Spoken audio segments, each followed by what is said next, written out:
miedo es un sentimiento primitivo, algo que nos conecta con lo más profundo de nuestro ser. Mientras que las películas de terror nos hacen saltar de la silla con sustos momentáneos, los casos reales de terror nos mantienen despiertos durante la noche, haciéndonos cuestionar la delgada línea entre la realidad y lo paranormal. En este video, exploraremos 10 historias basadas en hechos reales que han dejado a testigos y expertos perplejos, incapaces de encontrar explicaciones lógicas para los eventos que ocurrieron. Muertes inexplicables, encuentros con lo sobrenatural y fenómenos que desafían las leyes de la naturaleza. Prepárate para sumergirte en lo que podría ser el terror de la vida real, donde la ficción queda atrás y la realidad te hace temblar. El exorcismo de Anneliese Michel. El aire estaba helado esa mañana. El cielo de Baviera se presentaba gris y pesado, como si presintiera lo que ocurría dentro de aquella casa al borde del bosque. Era una vivienda sencilla, de madera, con las ventanas cerradas a cal y canto. Allí dentro, en una habitación oscura donde las cortinas jamás se abrían del todo, yacía Anneliese Michel, de 23 años, delgada como un espectro, el rostro surcado por heridas autoinfligidas, los labios resecos y agrietados por semanas sin agua suficiente. Su respiración era áspera, entrecortada. Dormía, o parecía dormir, hasta que un espasmo repentino sacudía su cuerpo como si una corriente eléctrica le atravesara la columna. Su madre, Anna, se encontraba sentada al borde de la cama, rezando con un rosario entre las manos temblorosas. Joseph, el padre, permanecía de pie en una esquina, con el sombrero en las manos, girándolo sin cesar. Nadie hablaba. Nadie respiraba demasiado fuerte. Desde hacía meses, el silencio era un huésped más en la casa. Solo se rompía cuando Anneliese despertaba gritando. A las 6 en punto, llegaron los sacerdotes. El padre Arnold Rans cargaba una maleta pequeña con un crucifijo, agua bendita, aceite consagrado y un grueso volumen, el Rituale Romanum. Detrás de él venía Ernst Alt, un hombre delgado, de mirada profunda, que creía, sin dudar, que lo que afligía a la joven no era de este mundo. Entraron en la habitación, se persignaron y encendieron una vela. Anneliese abrió los ojos de inmediato. No dijo nada. Solo los miró. Sus ojos, alguna vez dulces y serenos, ahora eran oscuros y vacíos, como si alguien más mirara desde adentro. Ella sabe que estamos aquí, dijo Alt en voz baja. Rens asintió y comenzó a leer en latín. Era la tercera semana de rituales. El exorcismo número 15. Y, como cada vez, lo que empezó como un susurro pronto se convirtió en caos. Cerraos las ventanas. Gritó Joseph, mientras las cortinas se agitaban aunque no había viento. Anneliese se retorció sobre la cama, las muñecas atadas con sábanas que ya no servían para protegerla. Su voz cambió. Se volvió grave, masculina, burlona. Otra vez tú, Arnold. ¿No te cansas? No puedes sacarme de aquí. Esta carne es nuestra. In nomine Patris, et Filii, et Spiritus Sancti, empezó a recitar el padre Rens. Un grito desgarrador llenó la habitación. Anneliese se arqueó hasta que su espalda formó un ángulo imposible. La cama crujió, y un cuadro de la Virgen María cayó al suelo, partiéndose en dos. Soy Lucifer. Bramó la joven. Caín. Judas. Nerón. Hitler. Todos estamos aquí. Silencio. Ordenó Alt. En el nombre de Cristo, te lo ordenamos, deja este cuerpo. La figura sobre la cama se agitó violentamente. Comenzó a escupir, a reír, a hablar en latín fluido, luego en un dialecto antiguo del alemán que ni Anna reconocía. Su voz se duplicaba, como si varias entidades hablaran al mismo tiempo desde su garganta. Durante más de 3 horas, el ritual continuó. A veces, Anneliese lloraba, pedía ayuda, decía que no aguantaba más. Que no quería morir. Que no entendía por qué Dios la había abandonado. Luego, sin previo aviso, volvía a gritar blasfemias, a describir con detalle espantoso los pecados secretos de los presentes. Sé lo que hiciste hace 30 años, Joseph, decía. Sé lo que ocultas cuando vas al bosque. Al anochecer, el ritual se detuvo. No porque hubiera terminado, sino porque ya no podían continuar. Anne-Elise estaba inconsciente, deshidratada, sangrando por la nariz. Joseph la levantó con cuidado, como si fuera de cristal, y la acomodó en la cama. Ana la arropó y la besó en la frente, aunque el sudor y la sangre le empapaban el cabello. Durante la madrugada, Anne-Elise despertó varias veces. Repetía una sola palabra, absolutionen. Perdón.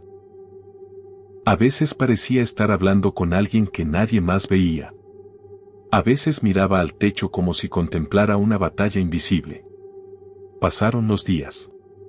Las sesiones continuaron. Algunas duraban 5, 6 horas. En varias ocasiones, los padres pensaron que Anne-Elise moriría en sus brazos. Se negaba a comer. Decía que los demonios no la dejaban tragar.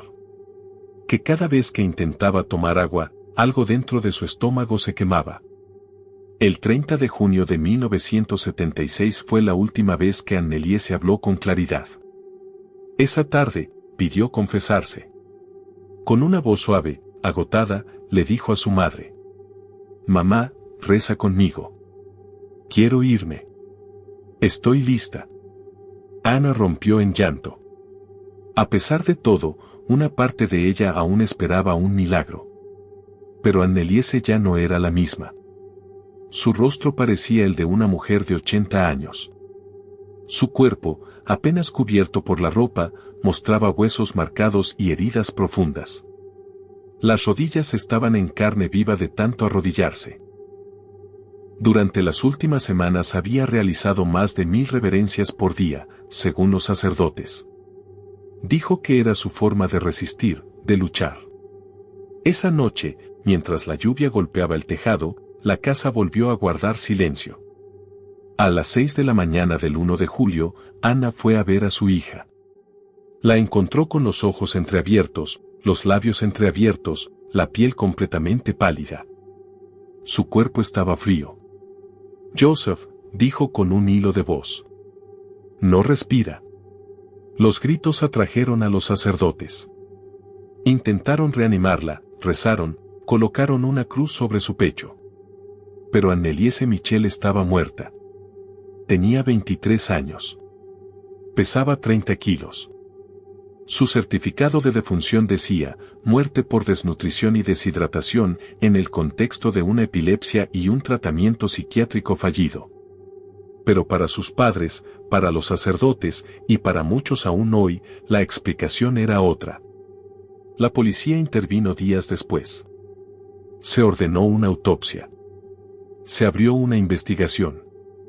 Y finalmente, un juicio. Los sacerdotes y los padres de Anne-Elise fueron acusados de homicidio por negligencia.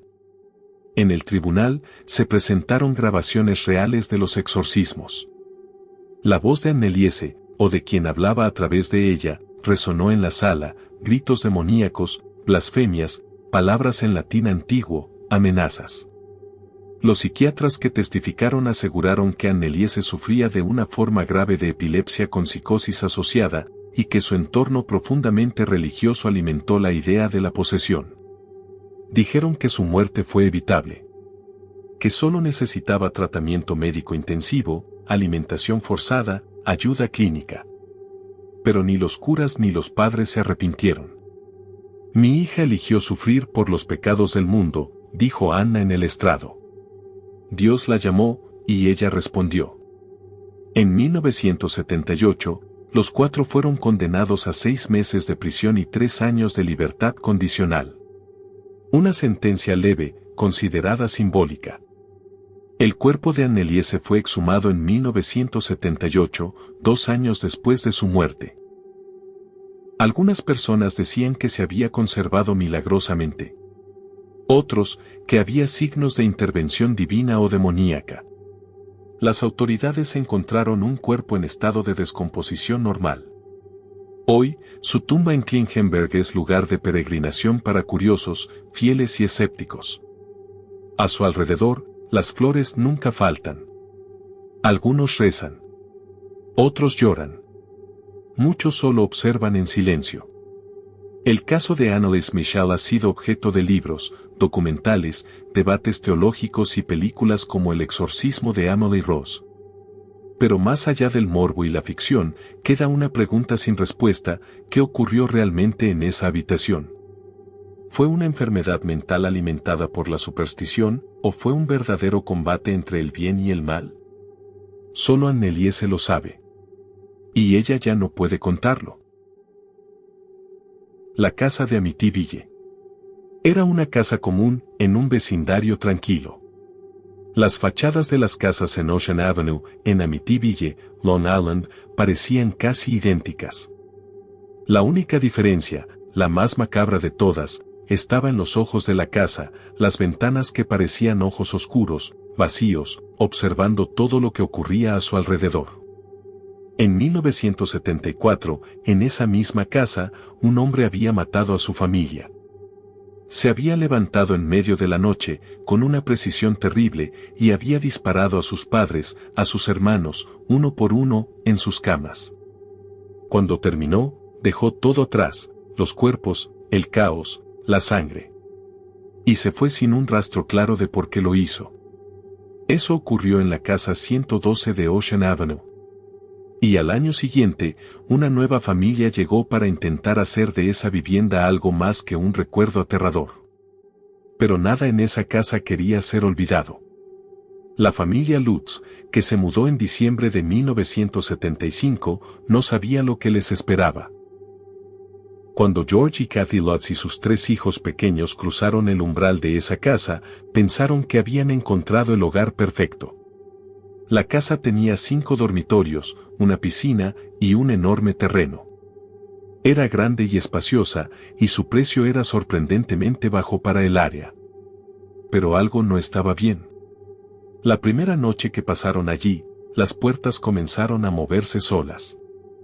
George Lutz se levantó al escuchar el sonido de los chirridos, como si alguien estuviera empujando las puertas. Las vio abrirse y cerrarse sin ninguna explicación. Pensó que se trataba de algo corriente, como la humedad o una corriente de aire. Pero lo que ocurrió después fue mucho más extraño. Esa misma noche, Kathy, la madre, tuvo una pesadilla horrible. En el sueño, vio a su hija de 6 años, Missy, conversando con una figura extraña en el jardín. La figura no tenía rostro, pero parecía tener una presencia maligna. Cuando Kathy despertó sobresaltada, corrió hacia la habitación de Missy, pero encontró a la niña dormida, tranquila, como si nada hubiese ocurrido. Al día siguiente, George y Kathy trataban de ignorar lo sucedido, pero los eventos extraños se multiplicaban con rapidez. Los muebles se movían por sí solos, sin que nadie los tocara. Ruidos extraños provenían del sótano, y las luces se apagaban y encendían sin razón alguna. La casa parecía estar viva de alguna forma, como si algo oscuro y antiguo estuviera acechando en sus paredes. La cosa empeoró cuando George comenzó a sentirse extrañamente cansado. No era el tipo de fatiga que uno siente después de una jornada pesada, sino una agotadora, como si estuviera drenando su energía poco a poco. Las horas de sueño no le ayudaban. Se despertaba sudoroso, con una sensación de frío intenso, como si algo lo estuviera observando en la oscuridad. El día que comenzó a sentir esa presión sobre su pecho, como si alguien le estuviera apretando con fuerza, supo que algo no estaba bien. Kathy también experimentó fenómenos aterradores. Mientras preparaba la cena, vio en el espejo del comedor un rostro de una anciana, arrugada y maliciosa, que la observaba fijamente desde el reflejo. La mujer tenía una mirada vacía, fría, llena de odio.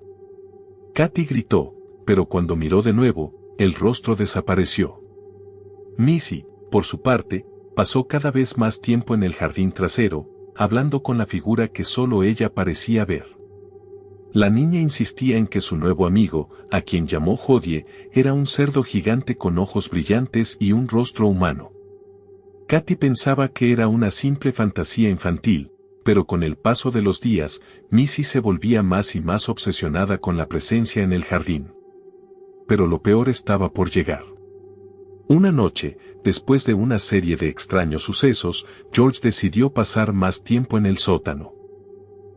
Quería investigar, ver si encontraba alguna explicación lógica para lo que estaba ocurriendo. Al bajar las escaleras, notó un frío mortal que parecía envolver el aire. El espacio estaba oscuro, pero una extraña niebla verde comenzó a aparecer en el aire, flotando, como si la misma atmósfera estuviera distorsionada. En el centro del sótano, había una vieja chimenea de ladrillo, y de repente, los ladrillos comenzaron a moverse como si tuvieran vida propia. El terror recorrió su cuerpo cuando una voz profunda y gutural le susurró al oído: «Vete de aquí». Era un susurro que parecía provenir de todas partes a la vez. La voz no era humana, era algo antiguo, malévolo. George subió rápidamente las escaleras, con el corazón desbocado, pero lo que vio al final de la escalera le heló la sangre. La figura de una sombra oscura estaba de pie en la entrada de la cocina, observándolo con una malicia palpable. Al principio, los Lutz pensaron que todo podía explicarse de alguna manera. Las puertas que se movían, las luces que parpadeaban, tal vez un mal contacto eléctrico o un mecanismo defectuoso. Pero con el tiempo, los fenómenos se intensificaron. Los ratos de un color rojo intenso comenzaron a aparecer por todas partes, sin explicación alguna. En el jardín, las flores se marchitaban por completo, como si la vida misma estuviera siendo succionada del suelo. A medida que pasaban los días, los sucesos paranormales alcanzaron niveles insoportables. George Lutz comenzó a experimentar una furia inexplicable. Se volvía más irritable, más agresivo. En algunas ocasiones, sentía que algo lo empujaba a hacer cosas que nunca había hecho antes. Había días en los que sentía una presión como si la casa misma lo estuviera obligando a actuar. Durante una de esas crisis, George rompió una puerta con una furia salvaje, sin razón alguna. Katy también se sintió cambiada. Se sentía enferma. No solo físicamente, sino también espiritualmente. Estaba empezando a sentirse como si la casa hubiera comenzado a consumirla, como si su energía vital fuera drenada lentamente. Era como si los demonios o las fuerzas oscuras que habitaban en la casa estuvieran comenzando a tomar forma. Una noche, después de un día particularmente angustiante, Katy decidió rezar en voz alta, esperando que la fe pudiera protegerla. Pero apenas comenzó a rezar, una risa cruel y malévola llenó la habitación. La risa se alzó, burlona y fría. En ese momento, Katy vio algo que la hizo gritar enloquecida. En el espejo, el reflejo de George Lutz se distorsionó, su rostro parecía el de un hombre completamente diferente, con los ojos desorbitados, como si estuviera poseído por algo más. Desesperados, los Lutz decidieron contactar a un sacerdote. Este sacerdote, el padre Raymond, llegó a la casa con la esperanza de ayudar. Al principio, cuando entró en la casa, se sintió algo incómodo, como si una presencia invisible lo estuviera observando. Pero lo que sucedió a continuación fue aún más aterrador. Mientras el padre Raymond realizaba una bendición en el comedor, de repente una fuente de agua bendita en su mano se rompió, saltando en todas direcciones. El sacerdote sintió un frío terrible, y un grito inhumano resonó en las paredes de la casa, lo suficientemente fuerte como para hacerle temblar las rodillas. Los Lutz finalmente abandonaron la casa en la madrugada del 14 de febrero de 1976, después de solo 28 días viviendo en ella. Lo que habían experimentado en ese corto tiempo era indescriptible. La casa no solo les había arrebatado su paz, sino que los había cambiado por completo, los había marcado con algo oscuro y malévolo. La historia de la familia Lutz rápidamente se convirtió en un fenómeno mediático. El libro de Amityville Horror se publicó poco después de que abandonaron la casa, y se hizo un éxito de ventas. Años más tarde, se adaptó a una película que fue vista por millones de personas. Sin embargo, nunca se supo con certeza si todo lo que experimentaron los Lutz fue real, o si fue una invención creada por ellos. Lo que sí es seguro es que la casa de Amityville sigue siendo un lugar de misterio y terror. Aquellos que se acercan a ella, ya sea por curiosidad o morbo, afirman que aún se puede sentir una presencia oscura acechando. La historia de lo que ocurrió en Ocean Avenue nunca se olvidará. Y la pregunta persiste, ¿fue la casa realmente maldita, o solo fue una tragedia alimentada por la superstición y el miedo? El poltergeist de Enfield. Era una noche fría de agosto en 1977 cuando la familia Hodgson, de Enfield, un suburbio al norte de Londres, comenzó a vivir lo que pronto se conocería como uno de los casos paranormales más famosos de la historia moderna. En la tranquila casa de 18 Green Street, un fenómeno extraño y aterrador comenzó a manifestarse, y con él, la vida de la familia nunca volvería a ser la misma. La madre, Peggy Hodgson, estaba acostumbrada a la rutina diaria de cuidar a sus 4 hijos, Margaret, de 13 años, Janet, de 11, Johnny, de 10, y Billy, de 7. Todo comenzó una noche cuando Peggy fue a revisar a sus hijos después de escuchar ruidos extraños provenientes del piso superior. Al principio pensó que eran solo los niños jugando, pero cuando subió, se encontró con algo que no podría haber imaginado. El mueble de la sala estaba en medio del piso. La mesa de café, que había estado perfectamente colocada en su lugar, ahora estaba desplazada a varios metros de su posición original, como si alguien la hubiera empujado con fuerza. Lo peor de todo fue que los niños estaban aterrados. Janet lloraba, mientras Margaret trataba de calmarla, aunque los 2 niños pequeños miraban hacia el salón con ojos desorbitados, sin decir palabra alguna. «Mamá, algo se ha movido», exclamó Janet, temblando de miedo. Peggy pensó que tal vez era una broma o una ilusión provocada por el cansancio, pero al ver los rostros de sus hijos, la incredulidad se apoderó de ella. No había explicación lógica para lo que estaba viendo. Durante los días siguientes, los extraños sucesos continuaron. Puertas que se cerraban solas, ruidos inexplicables en las paredes, pasos que se oían por toda la casa y un extraño zumbido que parecía provenir de las paredes mismas. Una noche, mientras los niños dormían, Peggy se encontraba en la cocina. Un golpe seco retumbó en la pared. Se acercó cautelosamente, pero cuando miró a través de la rendija de la puerta, vio algo que hizo que su corazón se detuviera. En el comedor, el sillón de una de las habitaciones se movía solo, como si fuera empujado por una fuerza invisible. Peggy, paralizada por el miedo, vio cómo el sillón avanzaba por el suelo con una fuerza sobrenatural. Desesperada, corrió a la habitación de los niños y les dijo que se quedaran dentro. Pero no fue suficiente. La casa comenzó a llorar, como si fuera una criatura viva. Sonidos extraños comenzaron a llenar el aire, y la atmósfera se volvió densa, tensa, como si el aire mismo estuviera cargado de una energía desconocida. La situación empeoró. Janet y Margaret comenzaron a ser el objetivo de las manifestaciones. Las 2 niñas, que se encontraban a menudo en el centro del fenómeno, comenzaron a experimentar cosas aún más aterradoras. Levitaciones. Janet, la más pequeña, fue la primera en ser testigo de lo imposible. Una noche, después de que todos en la casa se habían acostado, Peggy escuchó un grito desgarrador.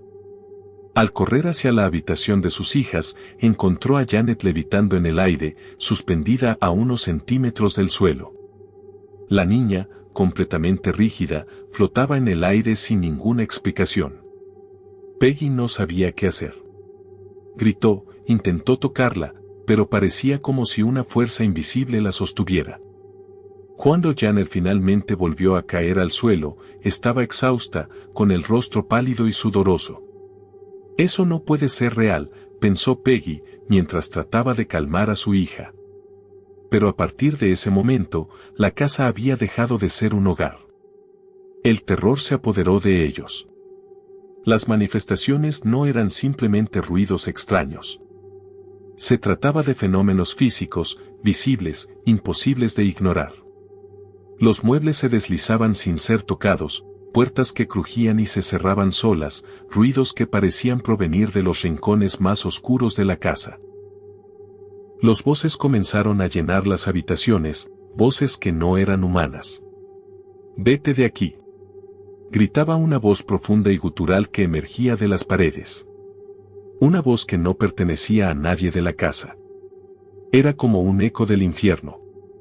Los vecinos de la familia Hodgson comenzaron a escuchar los extraños sucesos. Algunos de ellos vieron a Janet siendo levantada del suelo, otros presenciaron cómo las camas se movían solas. Los eventos fueron tan inquietantes que periodistas y parapsicólogos comenzaron a interesarse en el caso. En noviembre de 1977, el famoso investigador de lo paranormal Maurice Grosse y el psíquico Galland Pfeffer se involucraron en la investigación. El caso fue llevado a la Sociedad de Investigación Psíquica. Grosse y Pfeffer pasaron semanas investigando la casa, y lo que descubrieron fue escalofriante. No solo se trataba de fenómenos de poltergeist, sino que las manifestaciones parecían tener un enfoque directo sobre las niñas. En varias ocasiones, Janet fue vista hablando en lenguas desconocidas, algo que parecía completamente fuera de lugar para una niña de su edad. Una noche, después de una serie de fenómenos extraños, Janet se desmayó en medio de la sala. Cuando recuperó la conciencia, estaba mirando al vacío, sin vida en los ojos, como si estuviera poseída por algo que no podía controlar.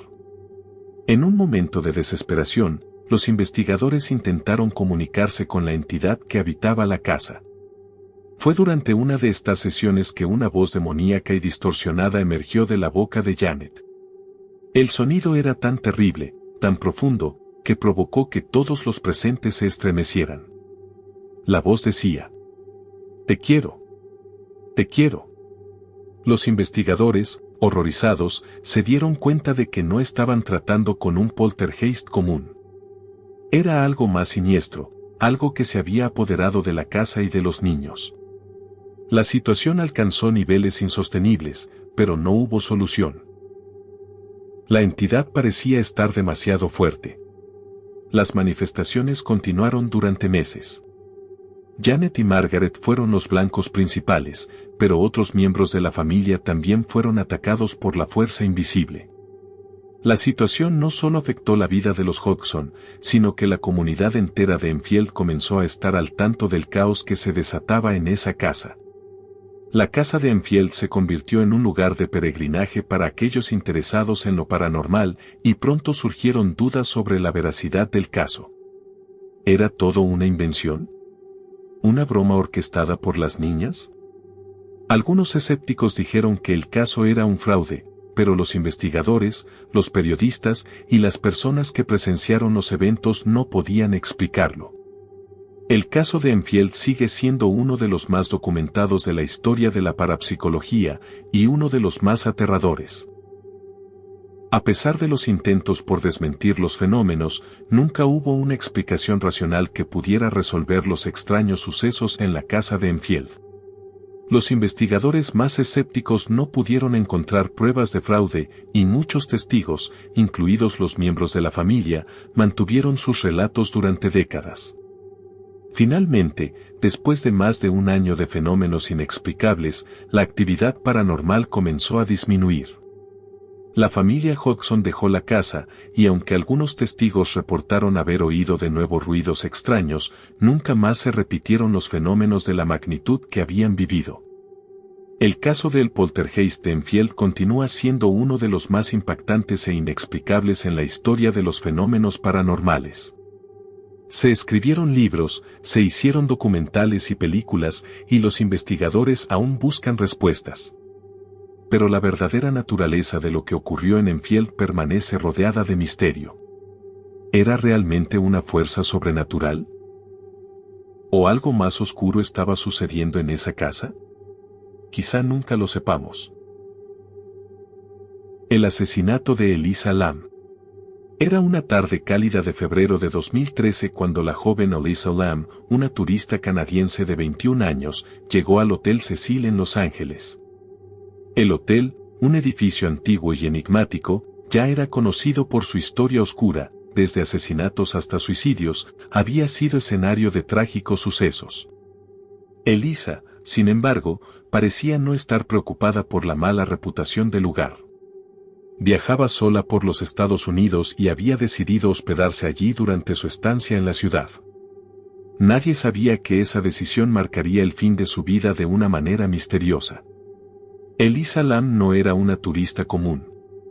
Era una joven fascinada por los blogs y redes sociales. Tenía una presencia activa en línea, donde compartía sus pensamientos, fotos y reflexiones sobre la vida. Cuando se alojó en el Hotel Cecil, comenzó a enviar mensajes a su familia, diciendo que estaba disfrutando su tiempo en Los Ángeles. Sin embargo, la comunicación pronto se interrumpió y Elisa desapareció sin dejar rastro.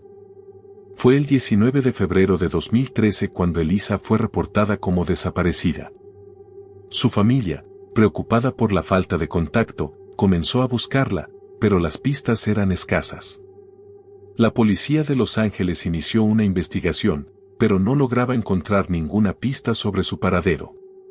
La desaparición de Elisa se volvió un misterio, y la angustia de su familia se intensificó cada día. Lo que sucedió a continuación dejó a todos en shock. 3 semanas después de su desaparición, los huéspedes del hotel comenzaron a quejarse del agua extrañamente negra que salía de los grifos. El agua del hotel estaba turbia y con un color oscuro, lo que llevó a varios residentes a preguntar si algo estaba mal en el sistema de agua. Fue entonces cuando un empleado del hotel fue enviado a investigar los tanques de agua en la azotea del edificio. Lo que encontró fue espantoso. Elisa Lam, que había estado desaparecida durante todo ese tiempo, fue hallada sin vida dentro del tanque de agua de la azotea. Su cuerpo flotaba en el agua estancada, completamente desnudo, sin signos evidentes de lesiones. La policía llegó al lugar y comenzó a realizar las investigaciones pertinentes. ¿Cómo había llegado Elisa al tanque de agua? ¿Cómo había podido acceder a un área tan restringida? Nadie sabía cómo ocurrió, pero las respuestas que empezaron a salir a la luz solo añadirían más preguntas a este espeluznante enigma. La autopsia oficial no reveló evidencia de violencia, drogas o alcohol en su sistema. La causa de su muerte fue oficialmente determinada como ahogamiento accidental. Pero los detalles extraños de su desaparición, su comportamiento previo y el descubrimiento del cuerpo en el tanque de agua provocaron más dudas que certezas. El video del ascensor, que fue publicado poco después del hallazgo de su cuerpo, fue el principal catalizador de las especulaciones. En las grabaciones de las cámaras de seguridad del hotel, tomadas el día 31 de enero de 2013, se veía a Elisa entrando al ascensor en la planta baja del hotel. En el video, se le ve actuando de manera extraña y desconcertante. Elisa presionó varios botones del ascensor, pero el ascensor no se movía. Luego, comenzó a hacer movimientos extraños, mirando hacia afuera del ascensor, como si estuviera intentando escapar de alguien o algo. En un momento, se asoma fuera del ascensor, mirando hacia ambos lados, y luego comienza a hacer gestos como si hablara con alguien invisible. Lo que parecía ser un intento de interactuar con una presencia que no estaba ahí, o simplemente una confusión total, dejaba claro que Elisa estaba en un estado alterado. Su comportamiento parecía irracional, como si estuviera huyendo de algo o alguien, pero no se veía a nadie más en el video. La imagen de Elisa moviéndose de manera errática y desconectada de la realidad fue desconcertante para todos los que vieron el video. ¿Estaba siendo perseguida por algo invisible? ¿Estaba bajo el efecto de alguna sustancia? ¿O había algo más en juego? El video del ascensor se convirtió en una pieza clave para los investigadores y los medios de comunicación, que comenzaron a especular sobre lo que había ocurrido en esos minutos previos a la desaparición de Elisa Lam. Los usuarios de las redes sociales, ávidos de respuestas, comenzaron a teorizar sobre todo tipo de explicaciones. Algunos hablaban de un posible trastorno mental que Elisa podría haber sufrido, tal vez debido al estrés de viajar sola en un lugar tan extraño. Otros mencionaron teorías más oscuras, como el asesinato o incluso la posibilidad de que Elisa hubiera sido víctima de algún ritual satánico. Y, por supuesto, no faltaron las teorías sobre el paranormal.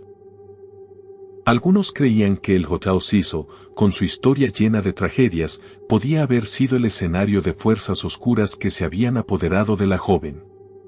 A medida que los días pasaban, las preguntas seguían acumulándose. ¿Cómo pudo Elisa llegar hasta la azotea? Las puertas de acceso a las áreas restringidas estaban cerradas con candados, por lo que parecía imposible que alguien pudiera simplemente caminar hasta el tanque sin ser detectado.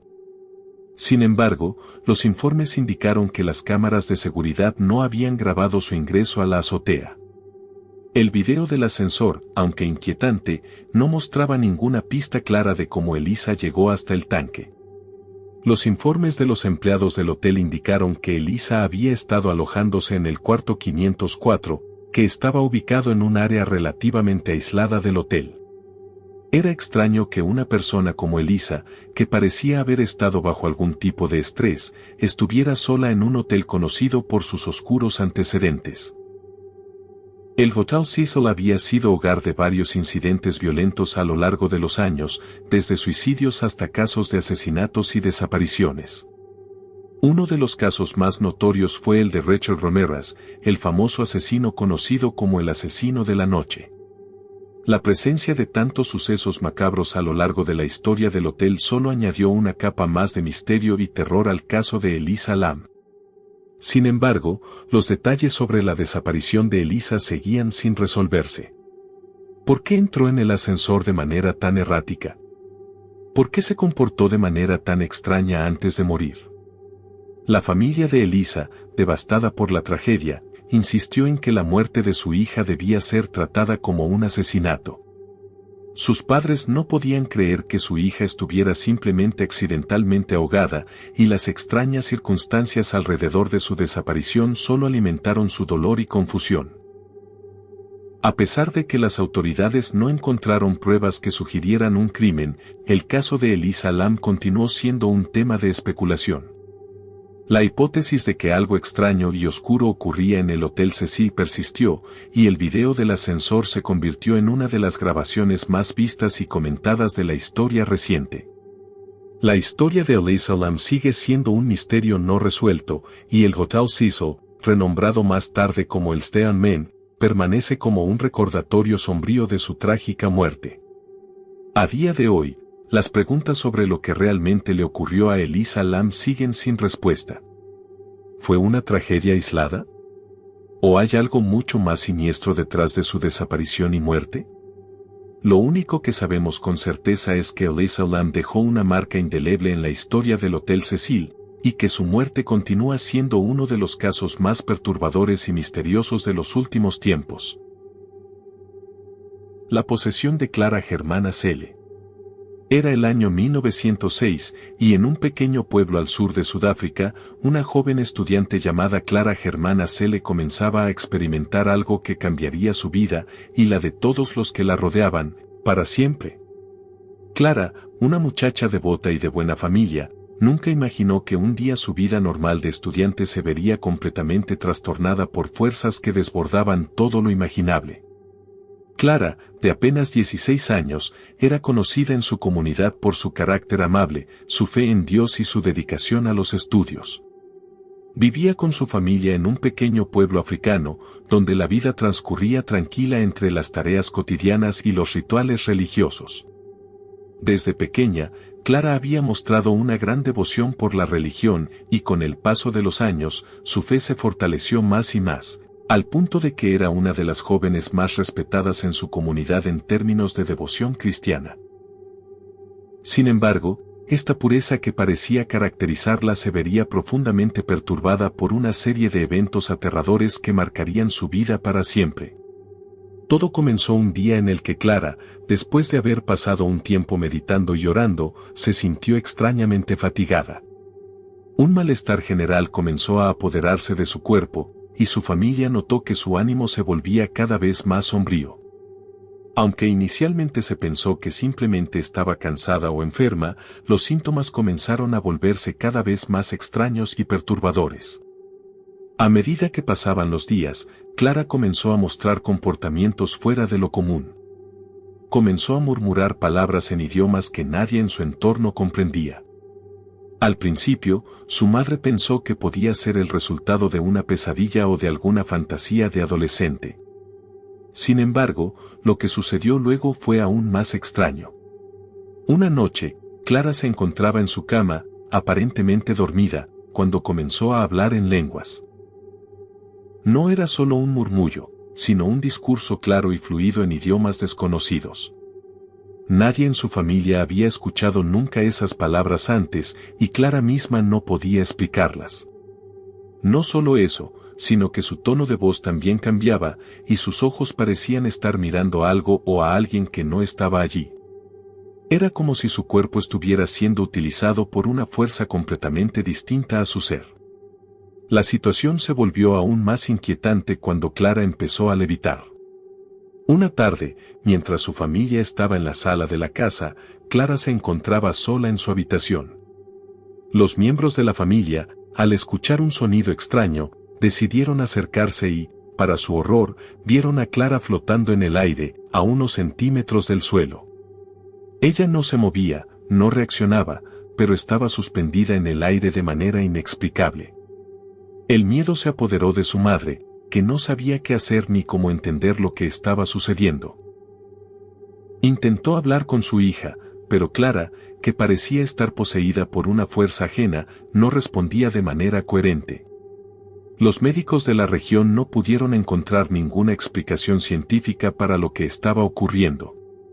Clara no solo hablaba en lenguas, sino que también mostró una fuerza descomunal. En varias ocasiones, su madre y otras personas que intentaron sujetarla fueron incapaces de controlarla. La fuerza que Clara mostraba no parecía humana. La situación empeoró, y los síntomas de posesión se volvieron más intensos. Las personas que visitaban la casa de Clara comenzaban a reportar gritos y algunos ruidos extraños provenientes de su habitación. Otros miembros de la familia y amigos de la joven la vieron transformarse en algo completamente distinto. Clara comenzó a mostrar fuerza sobrehumana, una fuerza que la joven jamás había tenido. Durante los intentos de detener su comportamiento, sus familiares se vieron superados por la increíble energía que Clara parecía tener. A medida que los días pasaban, el comportamiento de Clara se volvía más errático y peligroso. Los amigos y conocidos que la visitaban comenzaban a hablar de fenómenos inexplicables que presenciaron. Algunos vieron cómo los muebles de la habitación de Clara se movían solos, mientras que otros aseguraban haber oído risas burlonas provenientes de la niña, a pesar de que no era Clara quien reía. La atmósfera en la casa se volvió cada vez más densa, y el temor creció.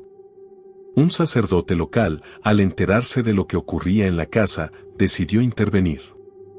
Después de hablar con la familia y observar la situación, el sacerdote concluyó que Clara estaba siendo poseída por una entidad demoníaca. Era un caso grave, y lo peor parecía estar por llegar. Se tomaron medidas y, tras varias consultas con la iglesia, el ritual del exorcismo fue finalmente aprobado. El primer intento de exorcismo fue realizado en la propia casa de Clara.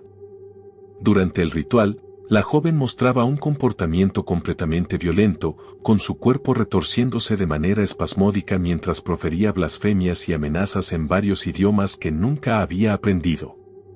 La fuerza con la que Clara luchaba durante el exorcismo era impresionante. Los asistentes, incluidos varios miembros del clero, no lograban mantenerla sujeta a pesar de su esfuerzo. Clara se levantó de repente del suelo y comenzó a levitar de nuevo, mientras que su rostro mostraba una expresión de horror indescriptible. Los sacerdotes y la familia estaban convencidos de que algo demoníaco estaba controlando el cuerpo de Clara, y durante días los exorcismos continuaron. En varias ocasiones, Clara parecía estar bajo una influencia completamente ajena a su propia voluntad, realizando actos de fuerza descomunal y pronunciando palabras que no provenían de una niña tan joven. Los testigos del exorcismo reportaron escenas que les helaron la sangre, Clara levitaba sin explicación, su cuerpo se doblaba en ángulos imposibles y sus ojos se volvían completamente negros, sin iris ni pupilas. En uno de los rituales, Clara, con una fuerza inhumana, comenzó a levantar a las personas que intentaban sostenerla y a lanzarlas contra las paredes con una rapidez y potencia asombrosas. Las plegarias de los sacerdotes parecían no tener ningún efecto. La entidad que controlaba a Clara parecía más poderosa que cualquier cosa que se hubiera visto antes. Sus gritos y blasfemias llenaban la casa, y la atmósfera se volvió más espesa y cargada, como si una sombra oscura estuviera envolviendo todo a su alrededor. Después de un largo proceso, que duró más de 2 semanas, los exorcismos finalmente comenzaron a dar frutos. Clara, exhausta y visiblemente transformada, comenzó a recobrar poco a poco su comportamiento habitual. Sin embargo, los efectos de la posesión nunca desaparecieron por completo. Clara pasó mucho tiempo recuperándose, y aunque se mantuvo viva, la experiencia dejó una huella permanente en ella. Los testigos que presenciaron los eventos alrededor de Clara Germana Selle jamás pudieron olvidar lo que habían vivido. Los relatos de la posesión de Clara se difundieron rápidamente y el caso llegó a ser conocido en todo el país y más allá. Los informes de los exorcismos realizados sobre Clara siguen siendo citados en muchos estudios sobre fenómenos paranormales, y la historia de su posesión se convirtió en una de las más aterradoras de la historia religiosa de Sudáfrica. El caso de Clara Germana Selle sigue siendo una de las posesiones más documentadas y terroríficas de todos los tiempos. Aunque los detalles sobre su recuperación permanecen envueltos en misterio, los relatos de quienes presenciaron los eventos nunca desaparecieron. ¿Qué fue lo que realmente ocurrió con Clara? ¿Fue una manifestación demoníaca real o algo más? La verdad sigue siendo un misterio, pero lo único que queda claro es que Clara Germana Selle experimentó algo más allá de lo que la mayoría de las personas puede imaginar. El culto de Angel Kids. Nos encontramos en un recóndito rincón del norte de Canadá, donde la nieve cubre los paisajes y el aire es frío y denso. Es la década de los 80, y aquí, en una remota zona, un grupo de personas se ha unido bajo la bandera de un líder carismático. Su nombre es Roch Thériault, y desde su llegada a este apartado refugio, las cosas han ido de mal en peor. Nadie sabe exactamente qué está pasando, pero el terror que envuelve la vida de los miembros del culto es palpable, y las historias que emergen de este lugar son espeluznantes. Desde el principio, las cosas parecían diferentes. Roch se presenta como un hombre devoto, un líder espiritual que, con su discurso, logra seducir a aquellos que buscan algo más. Los primeros seguidores, algunos buscando redención, otros simplemente buscando pertenecer, se sienten atraídos por su promesa de purificación y una vida más simple y austera. Pero a medida que el tiempo avanza, esa purificación se transforma en algo mucho más oscuro, algo que ellos nunca imaginaron. Los miembros del culto, que pronto adoptan el nombre de Angel Kids, viven bajo un control absoluto. El líder, ahora conocido como el profeta por los más cercanos, toma decisiones por ellos, controla cada aspecto de sus vidas. Al principio, las reglas son simples. Vivir en la comuna significa estar en paz con el mundo, y bajo esa fachada de espiritualidad, comienzan a formarse las bases de un régimen opresivo. Las estrictas normas de trabajo y pureza no tardan en transformarse en un ciclo de sufrimiento y abuso. Poco a poco, las voces de los que ya están dentro del culto se van apagando. Los murmullos de desconfianza son sofocados por las promesas de un paraíso espiritual que solo el líder parece comprender. Nadie se atreve a cuestionarlo, ni siquiera los más antiguos del grupo. Los castigos para aquellos que muestran signos de desobediencia empiezan a ser cada vez más brutales. Es ahí cuando los rumores comienzan a difundirse y las historias de las atrocidades que se llevan a cabo dentro de este culto empiezan a surgir. Giselle, una de las primeras miembros del culto, comenzó a dudar de las enseñanzas de Roch cuando vio cómo su comportamiento se volvía cada vez más impredecible y violento. En uno de esos días fatídicos, desafió una de sus órdenes. Nadie sabe exactamente qué hizo para enfurecer a Roch, pero ese mismo día se convirtió en objeto de su furia. El profeta ordenó a sus seguidores que la castigaran, y el castigo fue severo. Su dedo meñique fue cortado como una señal de que cualquier desafío debía ser castigado sin piedad. El miedo se instala en el corazón de todos. Quienes todavía siguen en el culto saben que no pueden desafiar las órdenes de Roch sin consecuencias, pero ¿realmente pueden seguir viviendo así? En lo más profundo, empiezan a preguntarse si lo que están viviendo tiene algo que ver con la pureza espiritual o si han caído en las garras de un psicópata manipulador. Cada vez que alguien osa rebelarse, las consecuencias se vuelven más extremas. Una de las mujeres más cercanas al líder, Marie, se atreve a expresar su desconfianza hacia Roch y, por ello, acaba siendo brutalmente golpeada y sometida a torturas físicas y psicológicas.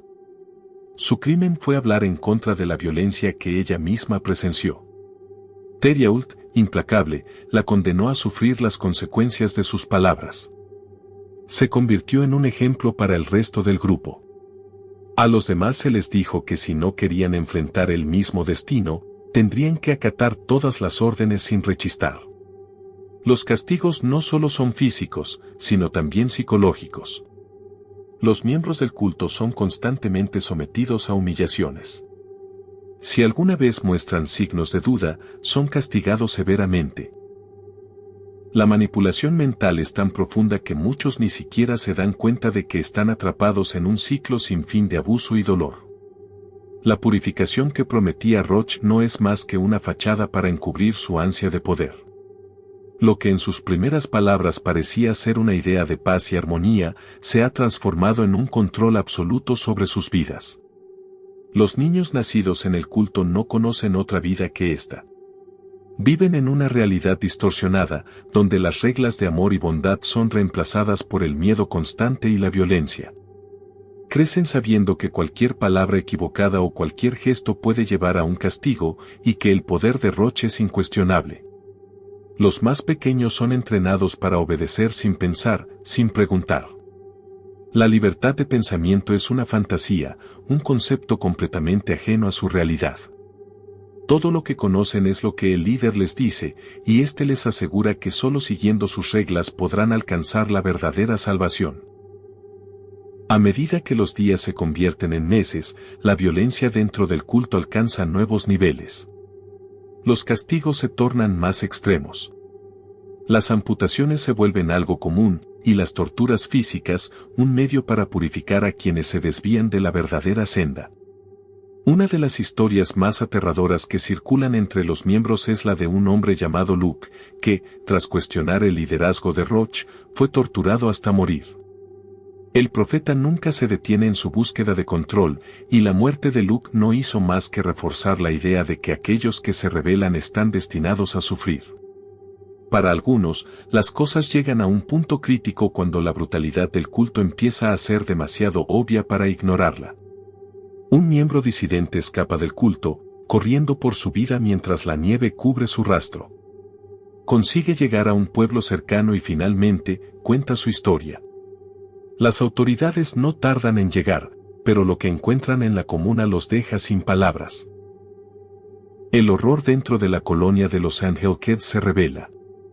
Los cuerpos mutilados, los rastros de abuso y las torturas sistemáticas son la evidencia de lo que ha estado ocurriendo en ese rincón aislado. Theriault es arrestado y, en el juicio, los testimonios de las víctimas comienzan a llenar las salas de corte, revelando una verdad tan espantosa que muchos no pueden creer que algo así haya sucedido bajo su propio ojo. Theriault, finalmente, es condenado por asesinato, tortura y abuso extremo. Pero, aunque el líder del culto ha sido detenido, las cicatrices que deja en los sobrevivientes son profundas. Muchos siguen luchando con las secuelas físicas y emocionales de los abusos que sufrieron. La historia del culto de Sandhill se convierte en una advertencia, un recordatorio de lo que ocurre cuando una figura carismática puede manipular a las personas en nombre de una falsa espiritualidad. Aunque el culto ha sido desmantelado, las vidas de aquellos que alguna vez fueron parte de él siguen marcadas por lo que vivieron. Los sobrevivientes, algunos rotos y otros reconstruyendo lentamente sus vidas, nunca olvidarán lo que ocurrió en aquel remoto lugar, donde un líder corrupto y una comunidad ciega fueron llevados al borde de la destrucción. El caso de los Angel-Kids sigue siendo uno de los más oscuros en la historia de Canadá, un recordatorio espantoso de lo que puede suceder cuando el poder y la manipulación se convierten en el centro de una creencia. El asesino del Zodiaco. Es una noche fría en California, el aire está cargado de una tensión que no se puede definir. Son los años 60, y en las oscuras calles de la ciudad, algo extraño y perturbador está ocurriendo. En las sombras, algo se mueve, algo invisible. No se puede ver, no se puede tocar, pero su presencia está sobre nosotros. Un asesino, al que la prensa ha comenzado a llamar el asesino del Zodiaco, ha comenzado a dejar una huella imborrable de terror en el estado. Su identidad es un misterio, y su crueldad, aún más. Comienzan a llegar las primeras noticias. En 1950, un par de jóvenes fueron brutalmente asesinados en un parque en el área de San Francisco.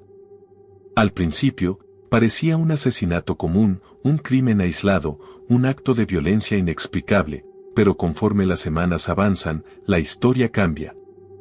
En 1966, otro asesinato ocurre en un parque de Vallejo, California. Una pareja joven es atacada mientras está sentada en su coche. El hombre logra sobrevivir, pero la mujer muere. Es un crimen extraño, ¿por qué atacar de esta manera?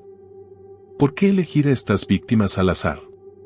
La policía no tiene respuestas. Pero lo peor está por llegar. Unas semanas después, en 1968, el asesino del Zodiaco aparece nuevamente. Esta vez, el asesinato es en Lake Berryessa, y esta vez, el crimen es aún más escalofriante. Un hombre, armado con un cuchillo, ataca a una pareja en un área aislada. Lo que hace este asesinato diferente, lo que realmente empieza a aterrarnos, es la forma en que el asesino se comporta después de la matanza. Tras atacar a las víctimas, se acerca a ellos con una máscara que cubre su rostro y comienza a hablarles. Les dice que está allí para matarlos, pero que quiere jugársela con ellos, les muestra la cuerda con la que los va a atar, y luego escapa tras hacerles prometer que no lo delatarán. Pero esto no es todo. Días después del asesinato, el asesino envía una carta a la prensa, un mensaje críptico lleno de símbolos y códigos. Yo soy el Zodiaco, escribe el asesino, dejando a todos con una sensación de angustia creciente. Esa carta, con símbolos y cifras que no tienen sentido, marca el comienzo de algo mucho más grande. Es como si el asesino estuviera jugando con la policía y con el público, disfrutando de su poder sobre ellos. Las cartas continúan. En ellas, el asesino, que comienza a referirse a sí mismo como el Zodiaco, hace amenazas y presume de su poder. Sus cartas están llenas de código, como si estuviera llevando a cabo una especie de juego. Algunas de estas cartas contienen códigos encriptados, acertijos, letras que no tienen sentido a simple vista. Y la gente lo sabe, se dan cuenta de que no estamos tratando con un asesino común. Hay algo ritual y esotérico en la manera en que actúa, en la forma en que quiere desafiar a las autoridades. ¿Está disfrutando con el caos? ¿Está jugando con todos nosotros, como si fuéramos meras piezas en un tablero? La sensación de que estamos siendo observados, manipulados, nos consume. Mientras tanto, los asesinatos continúan. El Zodiaco no deja de acechar en las sombras. La policía no tiene pistas concretas, no tiene testigos, no tiene nada. Solo un rostro anónimo que parece disfrutar de la confusión y el miedo que deja tras cada uno de sus crímenes. Los investigadores intentan descifrar los códigos enviados por el asesino, pero no es fácil. Los patrones no son obvios, las pistas se pierden en un mar de símbolos incomprensibles. Pero el Zodiaco sigue comunicándose. No quiere ser olvidado. Les estoy enviando un mensaje, es lo que nos dice en una de sus cartas, mientras los medios de comunicación están obsesionados con su historia. Todos hablan del Zodiaco, Todos buscan su identidad, pero nada parece funcionar.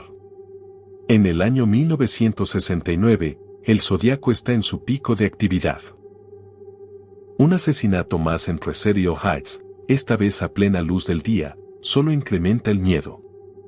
Esta vez, el zodiaco no deja que las víctimas lo vean, pero lo que sí deja es su marca, otro mensaje. Es más directo, más oscuro, como si estuviera harto de jugar a las adivinanzas. En una de las cartas, amenaza con matar a más personas si no publica su carta en los periódicos. Se lo exige, quiere ser visto. Y el público, aterrorizado, empieza a preguntarse, ¿quién es este hombre? ¿Qué lo motiva? Mientras los investigadores buscan por todas partes, cada pista parece llevar a un callejón sin salida.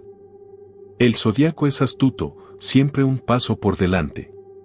Las teorías sobre su identidad empiezan a crecer. Algunos dicen que se esconde en la sociedad, que está cerca de nosotros, pero ¿cómo podríamos identificarlo si no tiene rostro? Sus cartas continúan llegando a los periódicos, pero nunca da pistas claras. ¿Está buscando la fama? ¿O está cumpliendo algún tipo de ritual que nosotros no comprendemos? Con el paso de los años, el miedo persiste. La policía sigue buscando, pero sin respuestas. En los 70, las cartas del zodiaco se hacen menos frecuentes. Como si el asesino estuviera satisfecho, o como si el juego ya no fuera lo suficientemente interesante para él. La sensación de que sigue acechando, de que sigue observando, nunca desaparece del todo. Pero, a pesar de todos los esfuerzos, el zodiaco nunca es identificado y el caso se enfría. Décadas después, en los 90 y más allá, el misterio persiste. El asesino del zodiaco nunca se ha encontrado.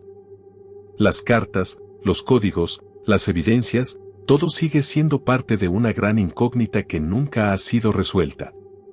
Cada nuevo intento de identificar al asesino nos lleva por caminos equivocados. En cada teoría, en cada nuevo intento, algo se rompe. Quizás hay algo en su identidad que nos sigue escapando, algo que va más allá de un simple asesino serial. Tal vez es algo más profundo, algo que no podemos entender completamente. Hoy en día, el caso sigue abierto. ¿Quién fue el zodiaco? Nadie lo sabe con certeza. Algunos creen que murió, otros que sigue vivo, oculto entre nosotros. La idea de que un hombre, un simple hombre, pudo jugar con toda una sociedad y dejarla atrapada en un misterio sin resolver sigue siendo aterradora. La posibilidad de que nunca sepamos la verdad nos deja con una sensación de inquietud que no podemos sacudir. Y mientras seguimos buscando respuestas, una pregunta persiste en el aire. ¿Está todavía entre nosotros? La maldición de Annabelle. Era una noche tranquila en los suburbios de Connecticut en los años 70. Un par de jóvenes estudiantes de enfermería, Donna y Angie, compartían un pequeño apartamento en el que pasaban sus días entre clases y trabajo. No era un lugar especialmente inquietante, pero algo extraño había comenzado a suceder después de que Donna recibiera un regalo de cumpleaños de su madre, una muñeca antigua, de tamaño casi humano, con una expresión inquietante en su rostro de porcelana. La muñeca, conocida como Annabelle, parecía ser un objeto inofensivo al principio. Tenía una apariencia clásica de muñeca de los años 40, con cabello rubio y una vestimenta de época que la hacía parecer sacada de un cuento de terror. Pero algo en su presencia era perturbador, algo que no se podía poner en palabras. De hecho, ni Donna ni Angie podían comprender la razón de la sensación de incomodidad que la muñeca les causaba, pero poco a poco, comenzaron a notar que no estaban solas en su apartamento. La historia comenzó a tomar un giro inquietante cuando ambas chicas comenzaron a notar que Annabelle no estaba siempre en el mismo lugar donde la habían dejado. De vez en cuando regresaban a su casa después de la universidad o el trabajo, la muñeca se había movido de un lugar a otro. Al principio pensaron que se trataba de una broma o de un simple descuido, pero pronto se dieron cuenta de que algo mucho más extraño estaba sucediendo. La muñeca se movía por sí sola, y a veces, incluso estaba en posiciones que no habían colocado previamente. Pero esto no fue lo más aterrador. Con el tiempo, los sucesos extraños fueron escalando. Las dos jóvenes comenzaron a encontrar mensajes escritos en pequeños papeles que parecían estar firmados por Annabelle. Decían cosas como ayúdame o déjame en paz. Parecía que la muñeca, en algún extraño sentido, estaba tratando de comunicarse con ellas. Fue entonces cuando se dieron cuenta de que no era solo la muñeca la que se movía por su cuenta. Las dos comenzaron a sentirse más y más incómodas, como si una presencia invisible las estuviera observando. Las cosas empeoraron cuando una amiga de las chicas, Lou, quien también había pasado tiempo en el apartamento, se vio involucrada en los sucesos. Lou se encontraba en la sala una noche, leyendo un libro, cuando la muñeca pareció moverse de forma violenta. Sintiéndose incómodo y un tanto desconcertado, Lou intentó tocar a la muñeca, pero en cuanto lo hizo, una sensación de frío le recorrió el cuerpo y, en cuestión de segundos, experimentó una sensación de mareo. En su mente, sentía que algo había invadido su ser. Esa noche, mientras dormía en el sofá, Lou fue atacado físicamente. De acuerdo con su testimonio, Annabelle lo había poseído, y en medio de la oscuridad, una fuerza invisible lo había levantado del suelo, lanzándolo contra una pared. Fue en este momento cuando las chicas se dieron cuenta de que la muñeca no era solo un objeto inofensivo. Annabelle estaba poseída por algo maligno, algo demoníaco que había tomado control de su ser. Después de varios incidentes violentos y paranormales en el apartamento, las chicas decidieron buscar ayuda, y fue cuando se puso en contacto con un par de investigadores de lo paranormal, Ed y Lorraine Warren. Los Warren, famosos por sus investigaciones en casos de fenómenos paranormales y demoníacos, llegaron al apartamento de Donna y Angie. Desde el momento en que entraron, sintieron una presencia oscura en el aire, algo palpable y opresivo. Los Warren comenzaron a investigar a fondo el caso, realizando un análisis cuidadoso de los eventos ocurridos. Después de estudiar la muñeca y las circunstancias a su alrededor, llegaron a la conclusión de que Annabelle no estaba poseída por un espíritu humano, sino por una entidad demoníaca. Según los Warren, la muñeca se había convertido en el canal para un demonio que deseaba poseer a las personas y provocarles daño. En un intento por liberarse de la presencia maligna, los Warren decidieron llevar la muñeca con ellos. Durante el trayecto hacia su casa, una serie de eventos extraños ocurrieron en el automóvil que los transportaba. El coche comenzó a fallar de manera inexplicable, y un par de accidentes menores casi les causan la muerte. A lo largo del viaje, la muñeca parecía ejercer una influencia terrible sobre los acontecimientos. Durante el trayecto, el coche comenzó a hacer ruidos extraños y se detuvo repentinamente en medio de la carretera. Al principio pensaron que el vehículo simplemente había fallado, pero pronto se dieron cuenta de que algo mucho más oscuro estaba detrás de todo esto. Al llegar a su casa, los Warren decidieron sellar la muñeca en una vitrina especial para evitar que su maldad se desbordara. La muñeca fue colocada en una caja de cristal, bendecida y con una advertencia en la parte exterior que indicaba que quien tocara la caja sin el debido respeto o conocimiento, sufriría terribles consecuencias. Desde entonces, Annabelle permaneció en el Museo Oculto de los Warren, donde miles de personas han acudido a ver la famosa muñeca. A lo largo de los años, los relatos de quienes han visitado el museo y se han acercado demasiado a la vitrina son escalofriantes. Algunas personas aseguran haber experimentado extrañas sensaciones de miedo, frío y ansiedad al estar cerca de Annabelle. Algunos incluso afirman haber sufrido accidentes automovilísticos o enfermedades repentinas después de haber interactuado con la muñeca de alguna forma. Otros visitantes cuentan que al mirar la muñeca, se sienten profundamente incómodos, como si alguien los estuviera observando desde dentro de la vitrina. El caso de Annabelle ha sido un tema central de numerosas investigaciones y ha inspirado una serie de películas de terror, la más famosa de ellas siendo la saga del Conjuro, que retrata los eventos relacionados con los Warren y la muñeca maldita. El misterio de Annabelle sigue siendo una de las leyendas más aterradoras y populares sobre objetos poseídos, y su historia sigue viva en la cultura del terror contemporáneo. Mientras tanto, en el Museo de los Warren, Annabelle sigue allí, encerrada bajo llave, esperando a la siguiente persona que se atreva a desafiarla. Nadie sabe qué sería lo que realmente sucedería si alguien tocara esa vitrina, pero el temor a las consecuencias es suficiente para mantener a todos a una distancia segura. Aunque los años han pasado, la maldición de Annabelle sigue siendo un recordatorio aterrador de que algunas fuerzas oscuras, aunque se encuentren selladas, pueden esperar pacientemente hasta que se les dé la oportunidad de liberarse. El fantasma de Freddie Jackson. Era un día soleado de otoño en 1919 y los miembros de la Real Fuerza Aérea Británica se habían reunido para capturar un momento de camaradería. Estaban listos para tomarse una foto de grupo en las instalaciones de su base militar, una imagen que atesorarían por años. Nadie sabía que, en esa fotografía, aparecería algo que cambiaría para siempre la percepción de los miembros de la unidad y, con el tiempo, de muchos otros. Algo que no podía explicarse por la razón, ni por la lógica.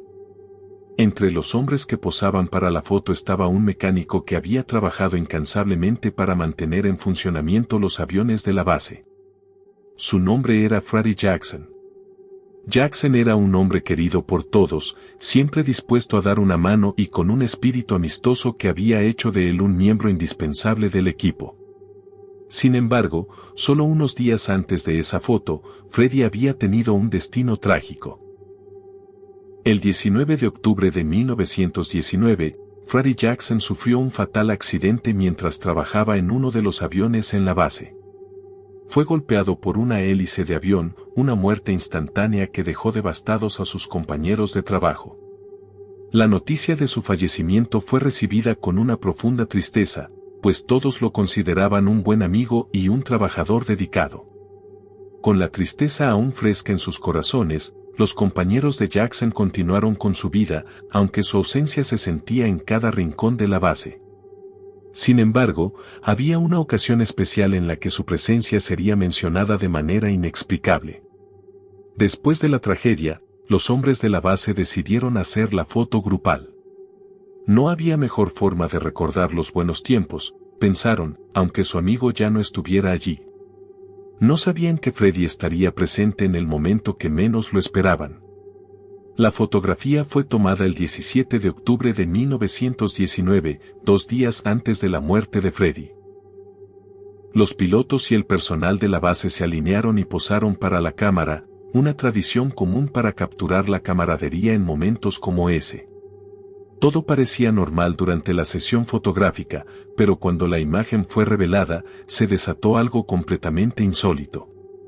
En la foto, en el fondo, entre los hombres que posaban, había una figura que no pertenecía a ninguno de los presentes ese día. Era la imagen clara de un hombre con un uniforme de la Real Fuerza Aérea Británica. Su rostro era reconocible, era Freddie Jackson. Los miembros de la unidad se quedaron perplejos al ver la foto. El rostro de Freddie aparecía con absoluta claridad, sonriendo como siempre lo hacía, como si estuviera allí con ellos, como si no hubiera muerto unos días antes. No había ninguna forma de que Freddie estuviera allí físicamente en el momento de la foto, ya que, como mencionamos, había fallecido en el accidente. Los hombres que estaban vivos y presentes en ese instante confirmaron que Freddie no estaba en el grupo ese día. Nadie le había visto llegar ni ponerse en posición para la foto.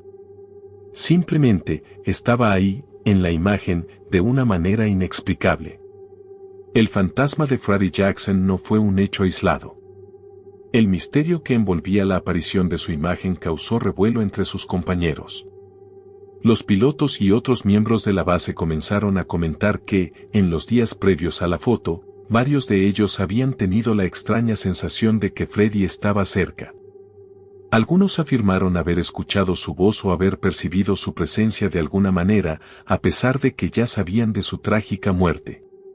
Otros dijeron haber sentido un toque ligero en el hombro, como si Freddie estuviera aún allí, trabajando entre ellos.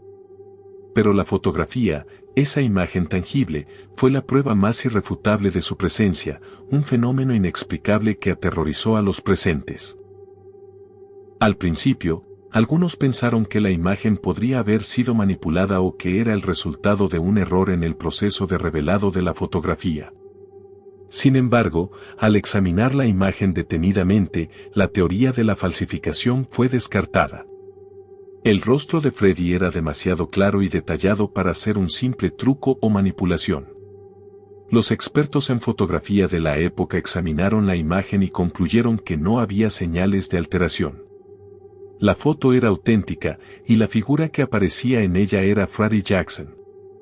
El incidente fue tan extraño y perturbador que algunos llegaron a pensar que, de alguna manera, Freddy había regresado desde el más allá para estar con sus compañeros en ese momento, para seguir siendo parte de la unidad que había sido su familia durante tanto tiempo. Para los que creían en lo paranormal, la imagen de Freddy en la foto no era más que la manifestación de un espíritu inquieto que no había encontrado paz. Otros, más racionales, intentaron buscar explicaciones científicas para lo sucedido, pero ninguna parecía completamente satisfactoria. En los años posteriores, la historia de Freddie Jackson y su aparición en la fotografía se convirtió en una de las leyendas más intrigantes del folclore británico. La foto, que se mantuvo en posesión de la unidad militar durante mucho tiempo, fue finalmente revelada al mundo y se mostró en diversos medios y publicaciones.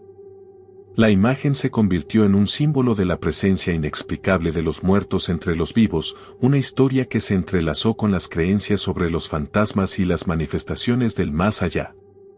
A día de hoy, la fotografía de Freddie Jackson sigue siendo un enigma. Su historia ha perdurado a lo largo de las décadas, como un recordatorio de que, a veces, los límites entre la vida y la muerte no son tan claros como parecen. Las personas que han tenido acceso a la imagen aseguran que no es solo la figura de Freddy lo que resulta extraño, sino también la sensación de que hay algo más en ella. Algo inquietante que va más allá de la simple presencia de un hombre en una foto.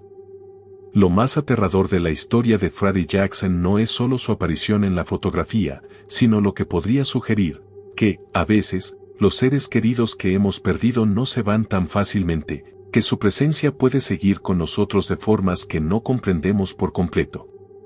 Freddie Jackson, con su espíritu fiel a sus compañeros, sigue siendo una de las figuras más misteriosas y conmovedoras de la historia de los fantasmas, un ser querido que volvió del más allá para asegurarse de que nunca lo olvidarían. El asesino de Interkaifeck. Era una tarde fría y gris en marzo de 1922 cuando me encontré en el pequeño pueblo de Baviera, a las afueras de la granja Interkaifeck, un lugar olvidado por el tiempo, y que parecía como si la misma naturaleza quisiera tragarse. Mi misión era investigar una serie de desapariciones y rumores extraños que habían llegado a oídos de la policía local, pero nadie se atrevía a entrar demasiado en el caso. Los aldeanos susurraban historias sobre lo que realmente ocurrió en esa granja aislada.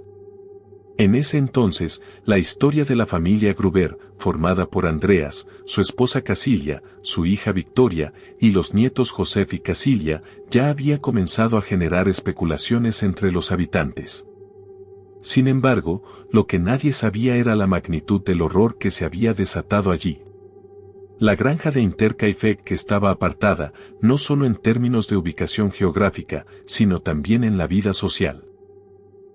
La familia Gruber era conocida por su trabajo duro, pero el aire que rodeaba su casa siempre había sido de algo inquietante.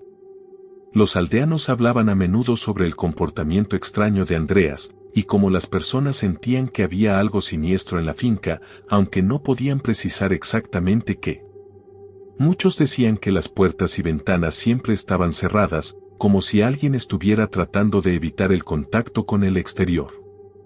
Mi investigación comenzó en los pueblos cercanos, donde los rumores volaban rápido. Nadie parecía conocer la verdadera historia, pero todos coincidían en que, después de la tragedia, algo había cambiado en el ambiente. Los cuerpos de la familia Gruber fueron encontrados en la casa y el granero, pero la sorpresa más grande vino al descubrir lo que sucedió después de los asesinatos. El primer indicio que tuve fue un pequeño conjunto de huellas. Al principio, pensé que se trataba de algo común. Huellas en la nieve, seguramente dejadas por los miembros de la familia o los animales. Sin embargo, cuando me adentré más en la investigación, noté algo que me heló la sangre: las huellas no regresaban. Aquellos que conocían la finca sabían que los Gruber no salían mucho, pero las huellas alrededor de la casa parecían apuntar a algo mucho más oscuro. Como si alguien hubiera llegado y luego desaparecido sin dejar rastro. Después de revisar algunos documentos y hablar con los aldeanos, descubrí que la muerte de Freddy, un miembro cercano de la familia, había ocurrido poco tiempo antes del asesinato de la familia Gruber. Todos pensaban que se trataba de una muerte natural, pero el caso comenzó a tener sentido a medida que indagaba más a fondo. Al llegar a la granja, lo primero que noté fue el silencio que la envolvía, un silencio que no parecía de este mundo. El granero parecía haber estado en uso reciente, pero las ventanas del lugar estaban rotas, las puertas descolocadas, y todo el lugar olía a humedad y a muerte. El ambiente se volvía más espeso con cada paso, como si las paredes absorbieran la oscuridad misma. Al entrar a la casa, los vestigios del crimen se veían claros. Los cuerpos de la familia yacían en el suelo, el granero estaba desordenado y la habitación de los niños parecía estar intacta, pero con una atmósfera densa y extraña. La sangre no solo estaba en el suelo, sino también en las paredes, como si la muerte hubiera llegado a través de una violencia brutal. Las huellas de sangre llevaban hasta la cama donde un miembro de la familia aparentemente había sido arrastrado hacia su destino final. Lo más impactante fue lo que sucedió después de los asesinatos. El asesino o los asesinos no se fueron después del crimen. La granja, un lugar aislado por completo, fue ocupada por alguien más durante los días siguientes. Las huellas de pies descalzos se encontraban en las habitaciones, entre las camas, como si el asesino hubiera estado allí, en las sombras, viviendo en la casa. El granero mostraba signos de haber sido usado. Alguien había dormido allí, se había alimentado de la comida de la familia, como si estuviera viviendo en la casa después de cometer los asesinatos. Poco a poco, empecé a conectar las piezas, y las piezas no encajaban bien. Nadie sabía qué había ocurrido realmente, pero una cosa era clara: alguien conocía la granja y su entorno muy bien. No había señales de un robo, ni huellas de un forastero. El asesino debía haber sido alguien cercano a la familia, o al menos alguien que había tenido la oportunidad de observarlos con detenimiento. Las horas de investigación pasaban y con ellas, la sensación de que algo estaba profundamente equivocado con la historia de Intercaifec crecía más. Había especulaciones sobre huesos rotos, cuellos destrozados, y huellas dactilares en el aire. Los aldeanos estaban comenzando a preguntarse si alguna vez entenderían lo que había sucedido realmente. Las teorías comenzaron a tomar forma. ¿Quién había sido el responsable? Algunos pensaban que el mismo Andreas Gruber podría haber sido el asesino, aunque las pruebas no apoyaban esta teoría. Otros decían que podría haber sido un miembro de la familia, o tal vez alguien que tenía cuentas pendientes con ellos. La tensión en el aire era palpable, y aunque la policía había interrogado a los posibles sospechosos, nunca encontraron una respuesta clara. Las huellas en la nieve, las huellas en la casa, la sensación de que alguien había permanecido allí después de la muerte, seguían siendo un enigma. Las historias sobre la granja seguían creciendo, y las investigaciones nunca lograron encontrar al responsable, lo que terminó haciendo de este caso uno de los crímenes más misteriosos y perturbadores de la historia alemana. La historia de Intercaifec nunca fue olvidada. Los aldeanos siempre hablaban del caso con un temor reverente, y la historia continuó siendo un tema recurrente en las leyendas locales. Los detalles se distorsionaron con el tiempo, pero lo único que quedó claro fue que algo oscuro y perturbador había ocurrido en ese lugar. Algo que jamás sería completamente comprendido. Y así llegamos al final de esta escalofriante travesía a través de 10 de los casos más aterradores basados en hechos reales. Si te ha dejado inquieto, No olvides seguirnos para más historias que desafían la lógica y alimentan el misterio. Pero recuerda, el terror nunca se detiene y hay muchos más secretos esperando ser descubiertos. ¿Te atreves a conocerlos? ¿Qué crees que ocurrió realmente en estos casos? Deja tu opinión en los comentarios y nos vemos en el próximo video, donde la realidad sigue siendo más aterradora que cualquier ficción.